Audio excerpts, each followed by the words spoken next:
Hello all, Jared here with One of the Nation's Rage. Hope everyone's doing well.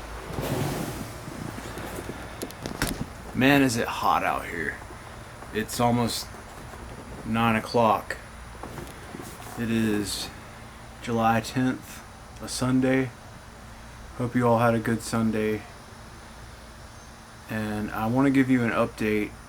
I've been talking a lot about this truck driving stuff, and actually had somebody send me a comment and request that I continue to send updates. That's why I'm doing so many vlogs.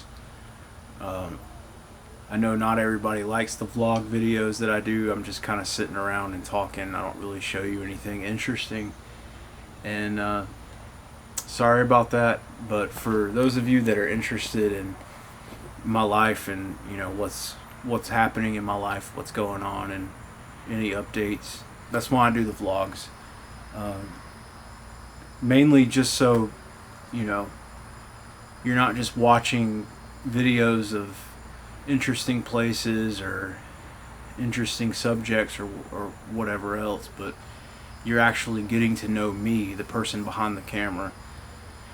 And so that's why I do these vlogs, and I appreciate everyone that watches them, and I also appreciate everybody that watches my other videos, even if you're not interested in the vlogs. I understand. But anyway, I'm going to give you an update on how things are going. Now, on the 4th of this month, the 4th of July, I recorded a vlog, and I meant to upload it on the 4th of July, and I thought that it was uploaded.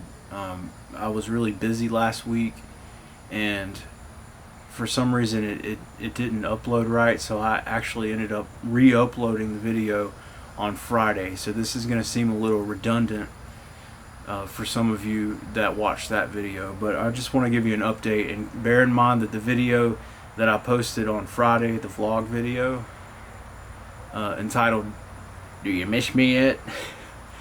it was actually recorded on the 4th, last Monday. So it's been a week since I've given anybody an update, and a lot can happen in a week, and a lot did happen last week.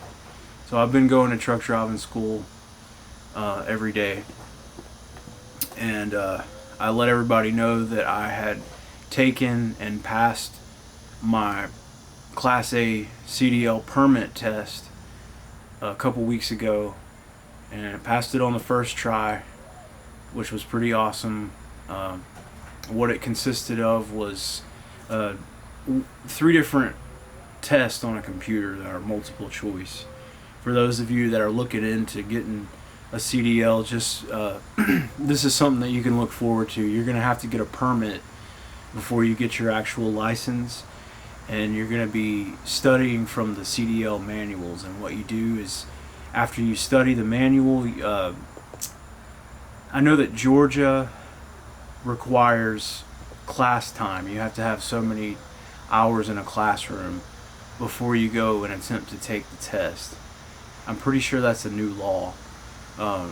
It might be different in other states, but this is the way it is in Georgia, where you spend 30 or 40 hours in a classroom.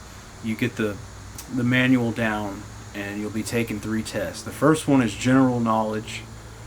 The second one is the air brake test, depending on whether or not you're getting Class A or Class B. Generally, to get Class B or Class A, you want to take and pass the air brakes test, because most commercial vehicles, including Class B, are going to have air brakes on them. And you don't want to have any kind of restrictions on your license saying that you can't operate a vehicle with air brakes. So you're going to have to understand the components and how they work. Alright, and then the final test that you're going to take for Class A is your combination vehicle test, which explains how the vehicle's going to operate and move, like the physics of having a tractor and a trailer, how it's going to move, how to handle it on the road, how to connect the air lines to your trailer and whatnot, just stuff like that. It's not too difficult. The information in the manual, some of it's a little outdated, But that's why you want to go to a school, so they can let you know, out of this whole book, what are the most important things to remember, and what are the things that you're going to be expecting every day on your actual job. So, like I said, I went and I took these 3 tests, passed them on the first try. I got my permit, and so that allowed me to actually get behind the wheel of a tractor trailer semi truck. And last week I was doing that. I was in a yard.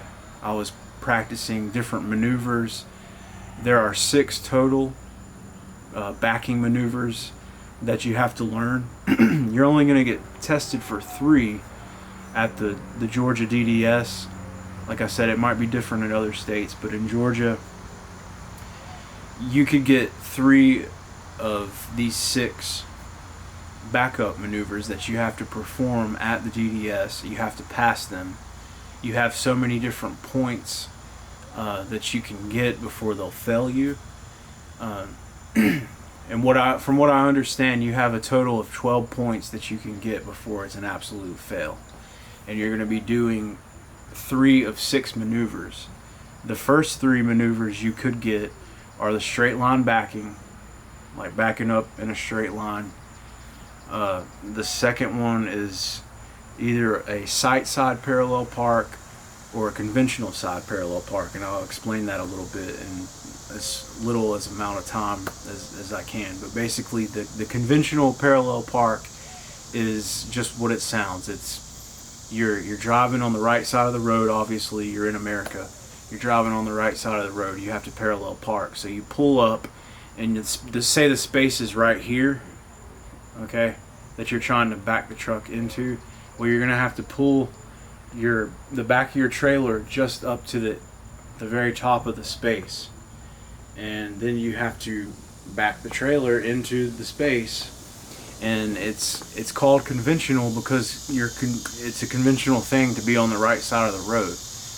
When you're making this maneuver, you're going to be driving on the right side of the road. You come up to a space, you back up into it.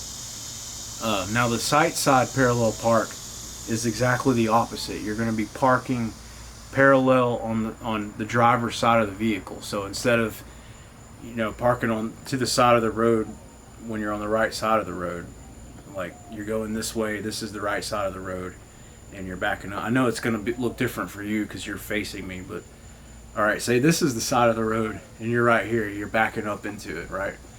Okay. So the side is the same thing, it's just the opposite. So you're going to be backing up into a parallel space that you actually have a better visibility of because it's on the driver's side of the vehicle. And that's one of the biggest things about driving a tractor trailer truck, is that anything on the right side of your vehicle you're going to have a harder time seeing because you're all the way over here on the left side behind the steering wheel, right? So you're going to get either one of those at the DDS. You're going to have to perform either one of those backup maneuvers, get it down. If you hit cones and stuff or go out of the area, then you're either going to lose a couple of points for like each cone, or if you're hanging over too far and your vehicle is outside of the line, that's like any part of your vehicle including your mirrors that are hanging out to the side. If it's over that line, then you're going to lose a lot of points, and they add up really quick, and it's easy to fail any of these maneuvers. Now the second 2 that you could get is what's called the I can't even remember what it's called. It's like the offset backup. Right offset backup, left offset backup. And it's just like the straight line, except once you get down to a certain point, you're going to be maneuvering the trailer to the right or to the left to back up. You see what I'm saying? Like you're up here, you're either going to go to the left or you're going to go to the right and back up into a space. Same thing, cones, lines, you can't go out of the parameter. Alright, lastly, one of the maneuvers that you could get is the 90-degree alley dock backup maneuver. And that is, I'm sure anybody's seen a tractor trailer at a shipping or receiving distribution center have to drive up. Say the building is right here, with the different docks, with the garage doors, and you're driving up like this, and you have to back up into one of those docks. So what you're going to do is you're going to pull up to a certain point past the dock that you're trying to back up into, and you're going to come back like this at a 90-degree angle and back straight up into the dock. Same thing with the cones and the lines. You're going to have to keep it in those lines and not hit any cones if you don't want to get any points. Like I said, you have up to 12 points before they will absolutely fail you. So that's what I've been working on this past week. That, and I actually went out on the road.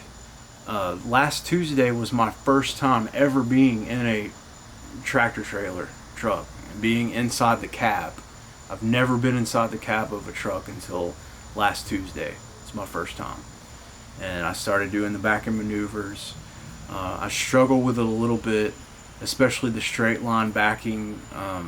It's a little bit difficult to back a trailer up and keep it straight.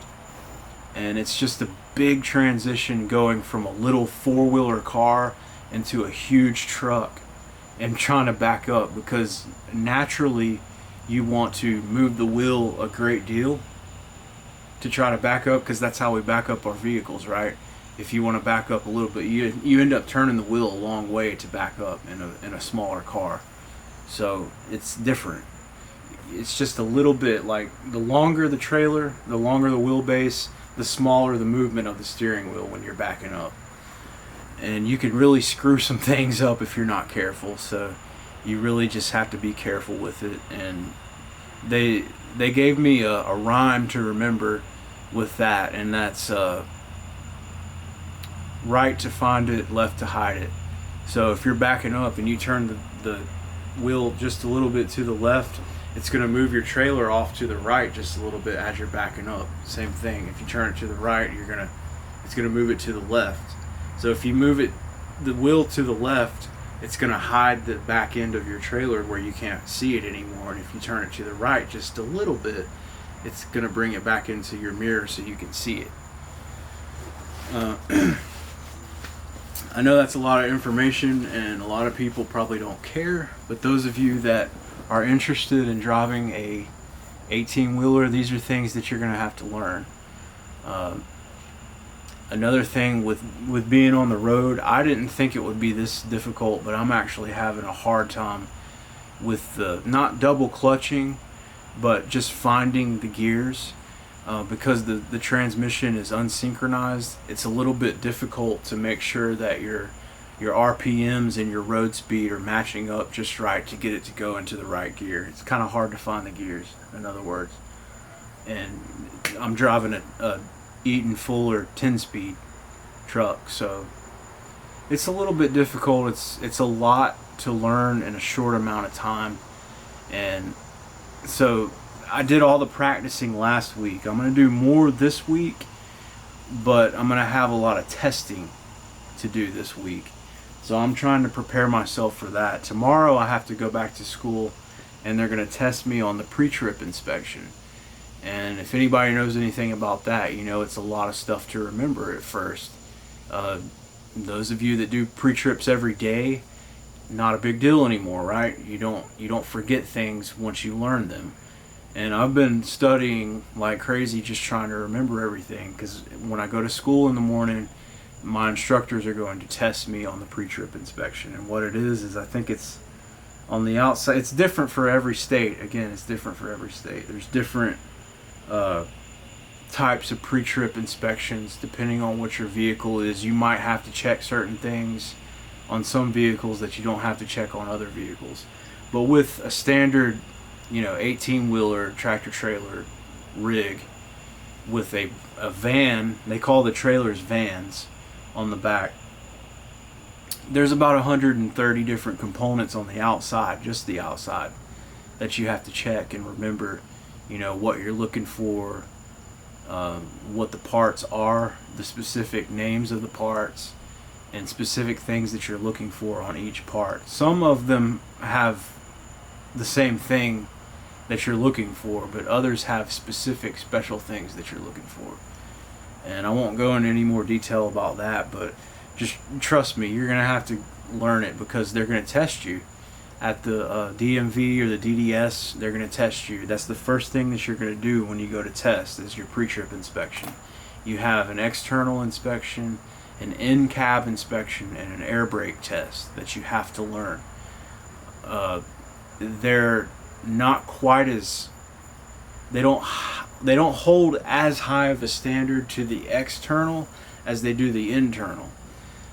Basically, you have a certain amount of points that you can lose on your external pre-trip, but when it comes to like the air brake test, you can't miss anything or they will fail you. So I've been trying to learn this stuff. It takes about 45 minutes for me to go through everything in my head. I have most of it memorized, and then I could sit here and go through the whole thing in front of the camera, but I know you don't want me to do that, so I'm not going to do that. I'm not going to sit here for 45 minutes naming off every part, but I have memorized most of it, believe it or not. It takes me about 2 hours to get to school every morning, 2 hours to get home at night. And what I did is I took their paper that they gave me that has everything that I read off, and I recorded it. I recorded my voice reading it on my phone, and what I'll do when I'm driving to or from school is I'll just listen to it over and over and over again. And like I said, it's about 45 minutes of just naming things off and testing different components on the vehicle. So I'm going to be tested on that tomorrow by the school, and from what the school says, they actually hold a higher standard as far as their testing than the actual DDS does. So that's a good thing. They're just trying to prepare their students and, you know, drill all the knowledge into their heads. The school, I can't give you the name of it because they're kind of weird about that kind of thing, about corporate theft and all that stuff, so I'm not even going to give you the name of the school. But I'll just say that it's a very good school. The instructors, they know their stuff, and I'm pleased with how I spent my money on it. I think I'm getting my money's worth out of it.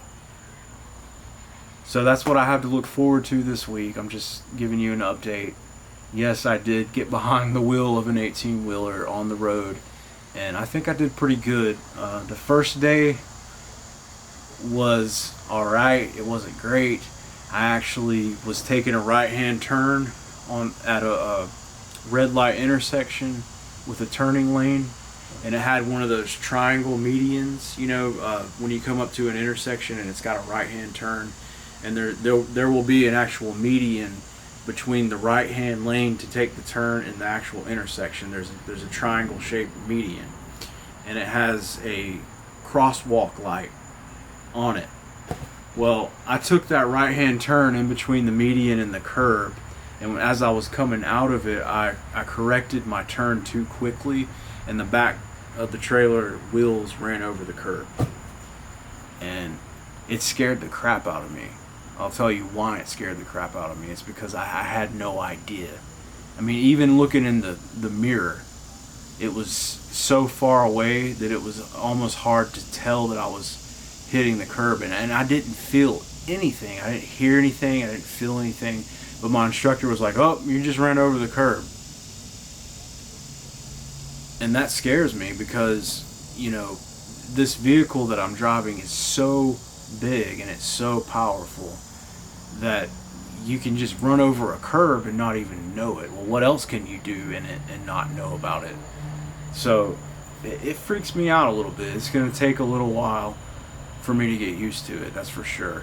And I'm definitely going to be careful and keeping safety as a #1 priority. It's no joke, people. It's no joke driving these big trucks. It's serious. And it can be extremely dangerous if you don't do it exactly right. So I just want to stress that to everybody that's considering it. You really, really, really have to concentrate on what you're doing when you're on the road. And, you know, things can slip out of your hands. Things can go wrong in the blink of an eye. So you have to be prepared. And you have to know what you're doing. You have to know and trust yourself that you have complete control over this vehicle. and you got to know what to do when you see a problem. See, the thing is, you need to be able to spot a problem. You need to be looking far enough ahead to spot a problem before it happens. It's called a hazard. It's a condition that could either, fix itself, but if it doesn't fix itself, you need to be prepared for it well ahead of time. That way you know exactly what to do, and you don't let anything sneak up on you. That's the thing about it. And that you just gotta keep stuff like that in consideration. And that's what I'm focusing on when I'm behind the wheel of those trucks. And like I said, it's gonna take me a while to get used to it, but I don't ever want to get into a position where I'm laxed, or too comfortable with it. I always want to be, not necessarily on the edge of my seat, but I always want to have a heightened awareness when I'm behind the wheel. And I'm a safe driver. Like I said, I've been driving for 16 years. I have a clean MVR, but when it comes to driving those big trucks, that could change in a split second. That could all change, and it's serious. So you guys just be thinking about me. Pray that I do well this week with my testing. I'm thinking that I'm going to be going to the DDS on Thursday or Friday. If not, it'll be next week, like the 18th or the 19th. So next Monday or Tuesday I'll be going, if I don't go this weekend, to get my actual license. And from that point on, I'm going to be filling out applications like crazy. I'm going to be looking for the best job that I can find. So you guys just pray and hope, be thinking about me, that everything goes well, that I find the best job that I can find, and that I just get out there and get to work. It's been over 2 years since I started working, since I've had a job. It's been 2 years now. I've been employed for these past 2 years, but I haven't been working. I've been on workers' comp. So it's been a while. I'm ready to go back. I'm anxious about it. I really don't want to fail. If I do fail, then I can go back the next day to the DDS and take it again. At that point, if I fail, I have to wait a week. If I fail the third time, then I have to wait 30 days before I can go back. So you guys just be thinking about me, wishing me the best, that I can go and I can do this and I can pass it the first time, not have to retake it or anything else, and I can start working.